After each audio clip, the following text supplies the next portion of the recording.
Hello, third graders. We're going to continue with our read aloud from Tales from the Odyssey. We're on the Epilogue section. Back in Ithaca, Penelope, the wife of Odysseus, opened her door and greeted a friend named Medon. "I have just received terrible news," said Medon. "Your suitors, led by Antonius, are plotting against your son. They are waiting for him on the island of Asteris. When his ship sails past, they will kill him." Penelope fell to the floor in a faint. When she came to, she wept bitterly. "Where is my boy?" she said between sobs. "I thought he was somewhere in the countryside." "I know only that he set out some days ago in search of news of his father," said Medon. "Soon he will be sailing for home and crossing the path of his enemies." Penelope was plunged into such despair that she could not rise from the floor. As she wept and wailed for her lost husband and her beloved son, all her handmaidens wept with her. Euryclea, the aged nursemaid of Telemachus, tried to comfort her. "Call upon the goddess Athena," she urged Penelope. "Ask for her help. She will save your boy." The old woman wiped away Penelope's tears. She helped her bathe and dressed her in clean linens. She helped her make an offering to the goddess. Penelope prayed to Athena. "O daughter of Zeus, hear me," she said. "I beg you to keep my son safe from harm." Exhausted and filled with grief, Penelope then went to her chambers and lay down on her bed. Mercifully, the gray-eyed goddess soon came. She closed Penelope's weary eyes and pulled her down into a sweet sleep that took away her pain and sorrow. Okay, Book 5 is called Return to Ithaca. We will read Chapter 1, Separation and Sorrow. Beneath an olive tree on a strange shore lay Odysseus, the lost king of Ithaca. In the weeks before, Odysseus had fought for his life against a terrible storm. He had lived many days without food or fresh water.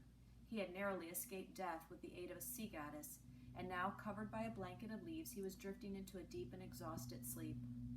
For the 20 years since he had left the battlefields of Troy, Odysseus had tried desperately to return to his beloved island of Ithaca. In that time, he had braved many storms and fought many monsters. He had lost his fleet of 12 ships and all of his men.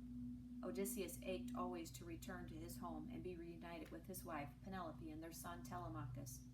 Though he had not seen them in 20 years, they were ever in his heart and mind. But as he lay on this distant shore, it seemed impossible to Odysseus that he would ever get home. As Odysseus slept on the beach, far away, Penelope slept in her palace bed, weary from weeping.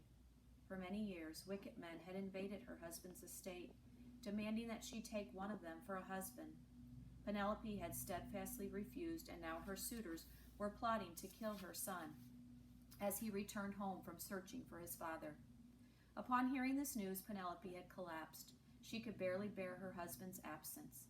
Surely she would die if she lost her son as well. Far away from Ithaca, Penelope's son Telemachus lay in a splendid chamber in the palace of the king and queen of Sparta. He had traveled there to find news of his father, and his quest had been fulfilled. King Menelaus had told him that Odysseus might be a captive on the island of the goddess Calypso. Since receiving this news, Telemachus had been asking himself the same questions over and over. Should he set out in search of Calypso's island in hopes of finding his father? Or should he return to Ithaca and help his mother in her struggle against the suitors who were trying to take his father's place? The son of Odysseus did not know what even now evil men were waiting to ambush him on his way home.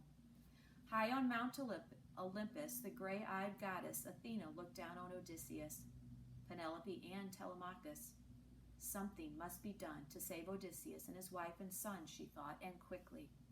So in the hour before dawn, Athena left her bright, perfect world in the clouds and slipped down to the small and troubled world